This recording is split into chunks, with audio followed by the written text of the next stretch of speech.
처음처럼 부제는 예루살렘 입성과 탄식입니다. 더글라스 웹스터가 쓴 기업을 닮아가는 교회라고 하는 책이 있습니다. 부제가 교회 성장론의 부작용이라고 하는 책인데요. 원래 미국 책은 셀링 지저스입니다. 예수를 판다라고 하는 거죠.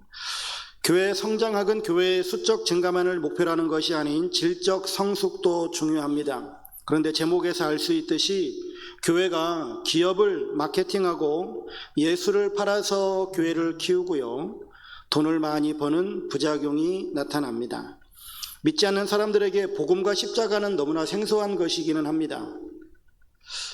그래서 이 복음과 십자가, 어쨌든 죽음, 지옥 이런 내용들이 그들이 듣기 참 거북스러운 내용들이고 때로는 혐오스러운 것으로 생각할 수도 있을 겁니다. 그런 사람들에게 전도하고 교회로 인도하는 것이 결코 쉬운 일은 아니겠잖아요. 그래서 사람을 유입하는 좋은 수단이 흥미로운 예배를 기획하는 겁니다. 그래서 예전에 우리나라도 열린 예배다, 구도자의 예배다 해서 그런 예배들이 기획되기도 했었습니다. 또 목사는 사람들을 즐겁게 해주고 설교가 오락화되어지기도 합니다. 그래서 어떤 설교들을 들어보면 아주 예화 대잔치가 있는 경우들도 많죠. 그리고 성도들은 설교가 끝나고 나갈 때 설교의 내용을 기억하는 것이 아니라 그냥 재미있는 예화 그런 것들만 기억하는 경우들도 상당히 많습니다. 그리고 주차시설이 가장 편리한 교회를 현대인들은 헌팅한다라고 이야기를 합니다. 그래서 사람들은 쇼핑을 하듯 질 좋고 값싼 것을 구매하듯이 편하게 다닐 수 있는 교회들을 찾아다닙니다. 그런 교회들은 대형 교회겠죠. 편하게 다니기 위해서는 익명성이 추구되면 좋잖아요. 그래서 교회를 다니지만 등록하지 않고 많은 사람들이 있기 때문에 그냥 숨어 지내기 좋은 그런 교회. 또 어떤 이들은 교회를 통해서 이익을 보려고 하는 그런 장사와 사업의 수단으로 생각하는 사람들도 있고, 또 어떤 경우는 마음의 평안을 위해서 교회를 다니는 그런 경우들도 있습니다. 이러한 현실을 바라보시면서 주님은 지금도 눈물을 흘리시지 않을까 하는 생각이 들어집니다. 신앙생활은 정말 진지한 거거든요. 구원의 문제와 인생 근본의 문제를 깊이 있게 고민해야 하는데, 유행을 따라가고 재미를 따라간다면 이런 큰 문제가 아닐 수 없습니다. 흥미진진한 교회보다는 거룩한 하나님의 영광이 드러나는 교회가 하나님이 진정으로 원하시는 교회일 것입니다. 교회는 복음을 파는 시장이 아니라 복음을 통한 회개가 있고 하나님이 홀로 영광 받으시는 그런 교회가 되어야 될 줄로 믿습니다. 오늘 읽은 누가복음 19장 28절에서 48절은 주님의 공생의 마지막 한 주간이 시작되어지는 부분이거든요. 여기에 보면은 세 부분으로 나누어지는데 28절에서 40절까지는 예루살렘을 향하여 가시면서 있었던 사건들이 있고요. 41절에서 44절까지는 예수님께서 예루살렘 성을 바라보시면서 안타깝게 우시는 장면입니다. 예루살렘에 대한 미래를 또한 예언하시고요. 45절부터 48절까지는 예루살렘 성 안에서 있었던 일들, 성전을 회복시키는 일을 말씀해 주고 있습니다. 먼저 볼 것은 예수님이 예루살렘으로 입성하십니다. 그 예수님이 예루살렘으로 입성하시면서 있었던 일, 그 예루살렘으로 가는 길에 있었던 사건인데, 여러분, 예수님이 예루살렘으로 가고 있다. 즉 예루살렘은 어떤 곳인가 하면 예수님이 그곳에서 능욕을 받고 순환을 받고 결국은 죽으실 장소이거든요. 그런데 예수님께서는 그 순환과 죽음이 있는 그 장소를 향해 가시면서도 담대하게 사명을 위하여 또 아버지의 구속 사역을 위하여 걸어가고 있는 모습을 봅니다. 성경은 이렇게 고난과 죽음의 길에 서 계신 예수님, 그리고 우리 인류를 구속하시기 위해서 아버지의 구속 사역을 이루시기 위해서 예루살렘으로 가시는 그 예수님의 그 길을 바라보면서 우리에게 뭐라고 권면하고 있는가? 베드로전서 2장 21절에 그리스도도 너희를 위하여 고난을 받으사 너희에게 본을 끼쳐 그 자취를 따라오게 하려 하셨느니라 라고 말씀합니다. 우리도 그 길을 따라가야 된다라고 하는 것이죠. 두 번째, 예루살렘으로 가시면서 제자들에게 준비시킨 일이 있습니다. 29절부터 34절에 보게 되어지면 제자 2명을 보내시면서 아무도 타보지 않은 나귀 새끼에 매어 있는 것을 보리니 풀어 끌고 오라 라고 말씀합니다. 옛날에 왕이 행차할 때는 말이나 나귀를 타고 행차하였다고 합니다. 특별히 왕은 전쟁에서 승리하고 돌아올 때에는 말을 타고 위험 있게 그렇게 행차하면서 성에 들어오죠. 그러나 평상시에는 노새나 나귀를 타고 행차했는데 이는 백성들에게 자신은 평화의 왕이다, 평화를 주는 존재이다 라고 하는 것을 알리고자 함이었다라고 합니다. 그래서 성경도 예수님께서 예루살렘에 입성하실 때에 평화의 왕으로 나귀를 타고 입성하실 것을 이미 예언해 놓고 있는데, 스가랴 9장 9절 말씀에 보면 시온에 따라 크게 기뻐할지어다, 예루살렘에 따라 즐거이 부를지어다. 보라, 내 왕이 내게 임하시나니 그는 공의로우시며 구원을 베푸시며 겸손하셔서 나귀를 타시나니 나귀의 작은 것 곧 나귀 새끼니라 라고 말씀합니다. 이렇게 예수님께서는 구약의 예언의 말씀을 이루시고자 나귀 새끼를 타고 예루살렘 성으로 입성하는 모습을 보게 되어집니다. 그렇다면 이 부분에서 우리가 좀 생각해 봐야 될 것, 고민해야 될 것은 무엇이냐면, 예수님께서 이렇게 예루살렘 성에 입성하실 때에 나귀 새끼를 타고 입성하실 것이다라고 하는 것이 이미 구약의 예언이 되어져 있다면, 제자들이 예수님을 그리스도로 믿었다면 준비해야 될 것 아니겠습니까? 준비했어야 되죠. 그런데 준비가 되어 있지 않죠. 그런데 성경을 보게 되어지면 제자들은 정말 아무것도 몰라요. 그냥 아무것도 몰라요. 예수님이 만왕의 왕이신 것도 모르죠. 메시아인 것도 모르죠. 나귀 새끼를 타고 입성하셔야 된다는 것도 모르죠. 그저 제자들은요, 지금 분위기에 취해가지고 아주 한껏 고무되어 있는 상태예요. 무슨 분위기에 취해 있나요? 예수님이 이제 예루살렘만 입성하면 이제 예수님이 해방자가 되어지시고, 그리고 예수님이 이제 왕으로 즉위하실 것이고, 나는 이제 곧 한 자리 차지할 것이다 라고 하는 생각으로 지금 예수님을 따라가면서 아주 그냥 한껏 취해 있다라고 하는 것이죠. 주님이 지금 이 시대에 우리를 바라보시면서도 우리에게 바라고 원하시는, 또 우리가 준비하기를 원하시는 것들이 있으실 거 아니겠습니까? 주님께서는 다시 오신다라고 하셨으니 우리는 주님의 재림을 준비해야 될 것이고, 또 주님께서 우리에게 원하시는 믿음의 삶을 살아가는 그러한 삶, 또 각자 교회들마다 하나님께서 주시는 사역들이 있으니 그 교회를 향한 그 주님의 뜻을 받들어서 그 교회의 사명과 비전을 위해서 우리는 함께 걸어가야 할 것입니다. 근데 우리가 교회에서 같이 사역하면서 주님을 위한 일을 하고 싶은데 내가 가진 것이 없고 부족해서 주님을 섬기고 싶지만 할 수 없습니다 라고 하는 것들이 있으신가요? 이제 주님께서는요, 은사나 재능이나 지혜나 물질이나 모든 것들을 우리 필요에 맞게끔 주신 줄로 믿습니다. 네, 우리의 그 초월을 해서 뭘 하라는 것이 아니라 우리가 가진 것 가지고 주님의 뜻을 이루어 가시면 됩니다. 지금까지 살아오면서 내가 뭘 교회를 위해서 뭐를 해 라고 그냥 아무 생각이 없으셨다 할지라도 오늘 말씀을 들으면서 내가 주님을 위해서 살아가야 되는 거구나 라고 하는 생각을 가지셨다라고 한다면, 네, 지금 우리 교회는 지난주부터 시작해서 4월 마지막 주까지 해피데이를 진행합니다. 행복한 만남을 가지시라라고 하는 것이죠. 그 불신자들을 만나서 내가 태신자로 삼고 내가 그를 교회로 인도하겠습니다 라고 하는 마음을 먹는 거 대단히 중요하죠. 그런데 그를 교회로 인도해 오는 것, 한 번만 우리 교회에 와봐 라고 초청하는 것, 이거 귀할 수 있습니다만 거기까지 안 가더라도 그 이 한 달 동안 그 태신자, 마음에 품은 사람들과 만나고 전화하고 교제하면서 정말 내가 예수님 안에서 얻은 것들, 내가 주님으로 말미암아 어떤 구원의 은총을 입었고 얼마나 지금 이 은혜 가운데 살고 있는지를 그들에게 나눌 수 있었으면 좋겠습니다. 그러면서 정말 내 마음에 걸리고 그리고 눈에 밟히는 것들, 그러한 일들에 혹은 그러한 사람들에게 주님께서 주시는 마음을 그냥 흘려보내시는 그러한 시간들을 가지셨으면 좋겠습니다. 세 번째는요, 주님을 높이는 일이 이 예루살렘 도상에 있었습니다. 예루살렘으로 입성하실 때 제자들은 자기들의 겉옷을 나귀 새끼 위에 걸쳐놓고 예수님을 태우죠. 그리고 겉옷을 길에 펴고 큰 소리로 하나님을 찬양하면서 찬송하리로다 주의 이름으로 오시는 왕이여 하늘에는 평하여 가장 높은 곳에는 영광이로다 이렇게 외치고 있습니다. 제자들과 백성들이 이렇게 예수님을 환호하는 이유가 아까도 얘기했던 것처럼 예수님을 정치적 메시아로 이해했기 때문이에요. 예수님이 이제 예루살렘에 들어가시면 로마군을 몰아내고 이제 우리나라가 우리 이스라엘이 옛날 다윗 왕과 솔로몬 왕 때처럼 그런 힘 있는 나라가 될 것이다라고 하는 그런 꿈을 꾼 겁니다. 그래서 이런 찬양하는 소리를 내었던 거죠.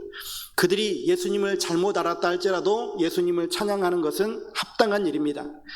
그런데 이렇게 제자들이 예수님을 높이니까 백성들도 예수님을 높여요. 마태복음 21장 9절에 보면 호산나 다윗의 자손이여 찬송하리로다 주의 이름으로 오시는 이여 가장 높은 곳에서 호산나 하면서 예수님을 찬양하면서 따라갑니다. 여기서 한 가지 교훈을 얻는 것은 무엇이냐면 주의 백성들이 즉 성도들이 하나님을 찬양하고 예수님을 높이게 되어지니 사람들도 예수님을 높이게 되더라 라고 하는 겁니다. 그런데 이 말씀을 보면서 지금의 현실을 한번 생각해 봅니다. 교회가 점점 세상에서 권위를 잃어가고 있고요, 인정받지 못하고 있다. 더 나아가서 교회가 세상의 지탄의 대상이 되어지는 일들이 발생하고 있다라고 하는 겁니다. 교회를 무시하고 그리고 교회를 폄하하는 이러한 일들이 발생하고 있는데 이것은 그들의 불신앙 때문이 아니고요, 우리 자신들 때문입니다. 기독교인들 스스로가 이렇게 지금 만들고 있다라고 하는 거죠. 기독교인이 900만 명이 넘는데요, 교회가 사회에서 존경을 받지 못하는 이유가 무엇일까? 우리가 정말 주님을 높이는 일들을 해야 되는데 내가 높아지려고 해요. 내 이름을 내려고 하는 것, 주님께 헌신하지 않고요, 나를 위한 삶을 살아가는 이런 모습들이 보여지고 말씀을 실천하는 성도가 적기 때문이 아닐까. 우리가 정말 주님을 찬송하는 일이 시작되어져야 되는데 주님을 찬송하려고 하는 이런 마음이 아니라 내 욕심과 또 내 이기심으로 하나님을 이용하려고 하는 이런 모습들이 우리들에게 있지 않는가, 우리 자신을 돌이켜봐야 할 줄로 믿습니다. 이렇게 이제 예수님께서 예루살렘으로 가고 계시다가 예수님은 예루살렘을 바라보시며 우십니다. 41절에 가까이 오사 성을 보시고 우시며 라고 하는데, 여기 우시며 라고 하는 것은 크게 울부짖다 라고 하는 뜻입니다. 큰 슬픔으로 우셨다라고 하는 거예요. 예수님은 예루살렘을 보시면서 왜 이렇게 우셔야만 했을까? 첫 번째는 예수님께서 40년 뒤에 이 웅장한 예루살렘 성이 망할 것을 보셨기 때문입니다.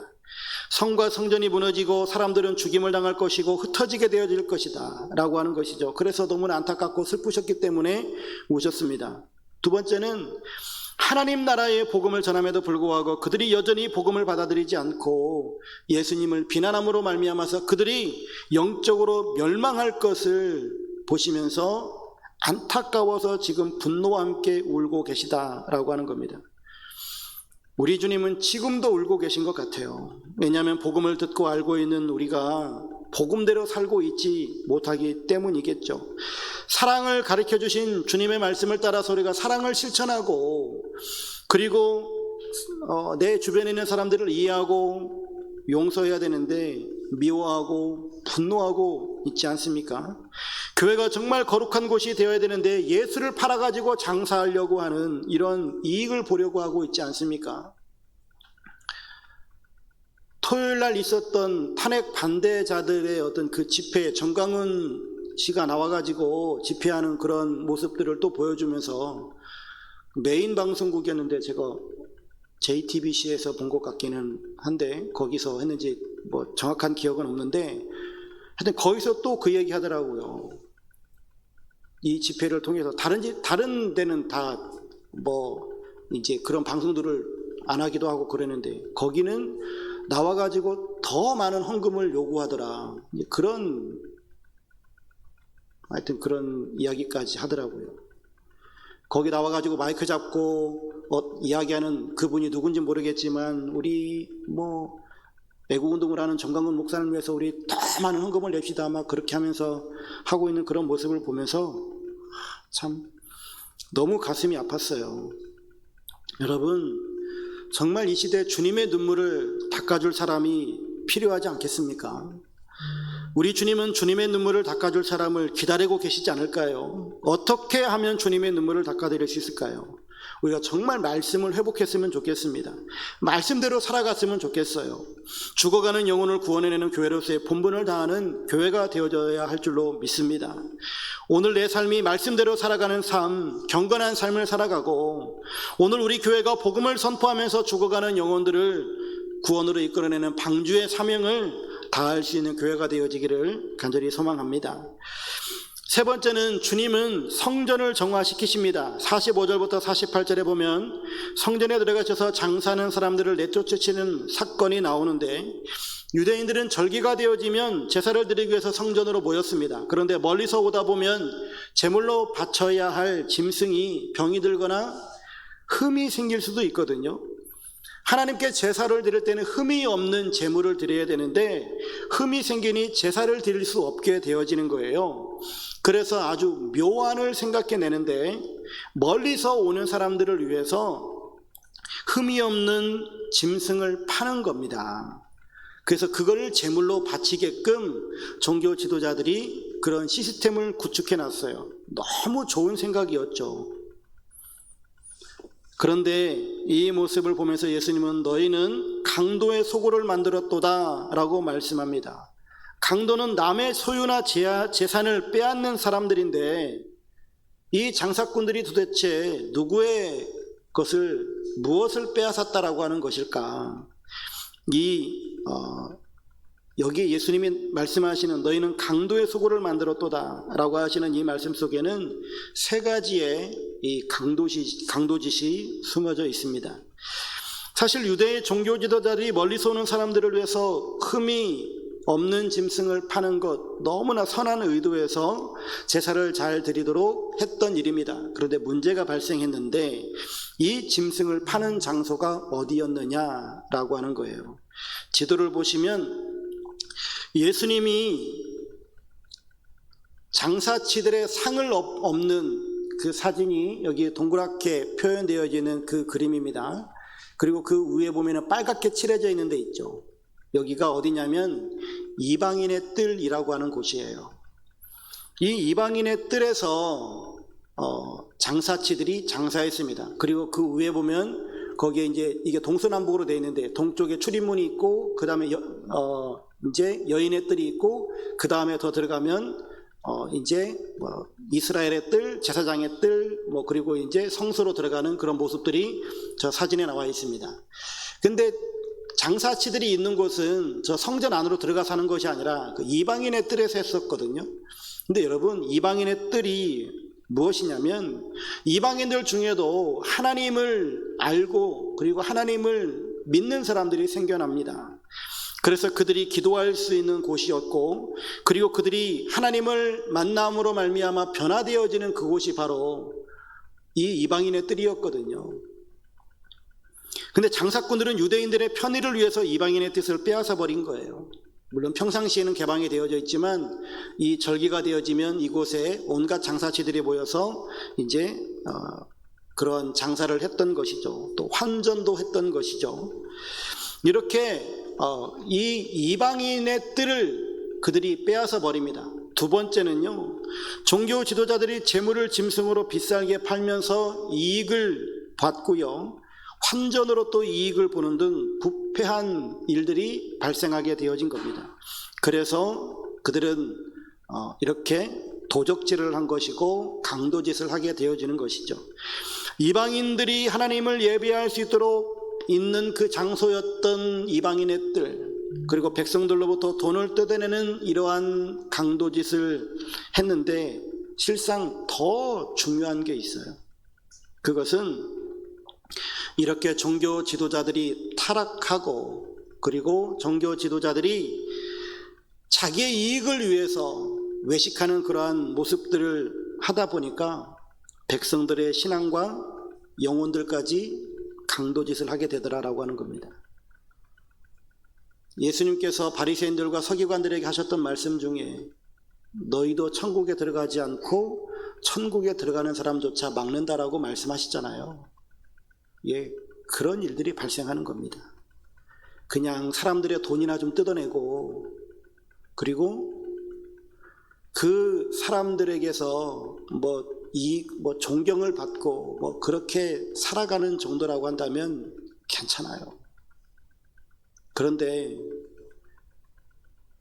그들이 정말 하나님을 만나야 되고, 그리고 하나님을 알아야 되고, 그리고 믿어야 되고 구원받아야 되는데 그런 길들을 막아버리는 이런 일들이 발생했습니다. 그래서 여러분들에게 누차 여러 차례 말씀드렸지만 안 믿는 것보다 더 악한 것은 잘못 믿는 것이다 라고 말씀드리는 거예요. 지금 이런 극우 세력이 준동하고 거기에 교회가 앞장서고, 특별히 저런 정광훈 씨 같은 사람들이 나와가지고 그런 모습들을 바라보면서 우리 대한민국에 있는 사람들이 기독교를 어떻게 평가하겠습니까? 교회를 어떻게 평가할까요? 아마 그런 모습들을 보고 온 교회와 기독교를 싸잡아 욕할 것이고, 그리고 그런 사람들이 하나님을 믿을 수 있을까요?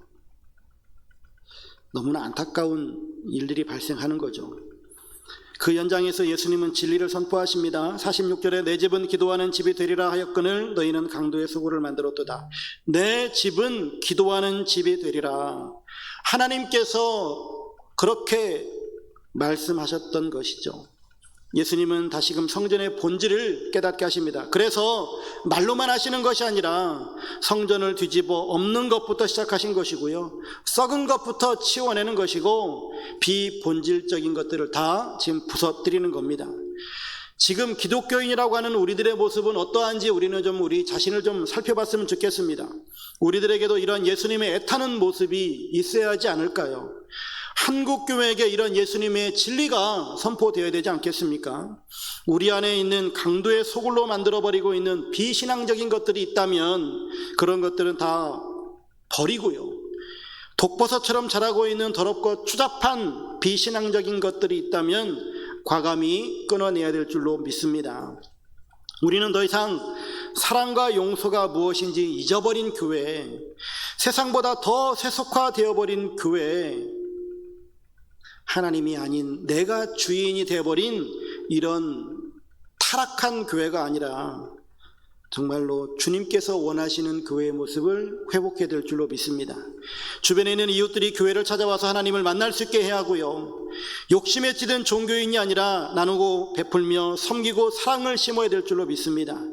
종교 생활이 아니라 진정 신앙 생활로 하나님을 찬양하고 예배하는 그리스도인, 하나님의 대행자로 살아가면서 복음을 전파하는 그리스도인, 그리고 성도로서 거룩한 삶으로 세상의 소금과 빛의 사명을 다할 뿐만 아니라 그리스도의 향기를 나누면서 세상에 있는 사람들에게 덕과 기쁨을 주는 이러한 그리스도인, 빛의 열매를 맺어가면서 착함과 의로움과 진실함이 있는 그리스도인이 되어야 될 줄로 믿습니다.